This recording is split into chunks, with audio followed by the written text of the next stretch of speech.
இப்போ நீங்க பார்க்கறது ஒரு அழகான இங்கார் மணிபால். இது ஒரு உண்டியல் மாதிரி இல்லை, நம்ம ஊர் கலசம் மாதிரி இது. இப்போ இதில் என்ன பண்ணலாம் அப்படின்னா, ஒரு உண்டியல் மாதிரி கொடுத்துருக்காங்க. ரெட் பேப்பர்ல கிரீன் பேப்பர்ல என்ன பண்ணீங்க, எவ்வளவு மணி தேவை அப்படிங்கிறது எழுதலாம். ஹெல்த்துக்கு எழுதலாம். இங்காட் பாருங்க, ஹெல்த் ஆல்சோ என்னமா நீங்க எழுதிக்கலாம். அதை எழுதிட்டு ₹1 நாணயத்தை எடுத்துக்கணும். இன்னொன்று, நம்ம பிரிஞ்சி இலை இருக்கு இல்லையா, அந்த இலையில கூட எழுதிட்டு, சின்ன பிரிஞ்சையை எழுதிட்டு இந்த காயினை சுற்றிட்டு இங்கே ஒரு இது இருக்குது, ஹோல் இருக்குது, அதில் நினச்சிக்கிட்டு இங்கா எனக்கு நடத்தி கொடுக்கும், அவ்வளோதான் போட்டுறணும்.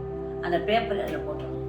போட்டிங்கன்னா போகும், வச்சிட்டிங்கன்னா அது நடக்கும். குமா குமா அப்படிங்கிறது வேண்டாம், கும் கும் கும், அதுக்கு உண்டான எனர்ஜி அதில் இருக்குது, அதை நம்ம எடுத்துக்கலாம், அவ்வளோதான். அப்புறம் நிறைய சேர்ந்துருச்சு. இதை திறந்து அந்த வேண்டாம்லாம் எடுத்துட்டு அதுக்கப்புறமா புதுசாக போட ஆரம்பிக்கலாம்.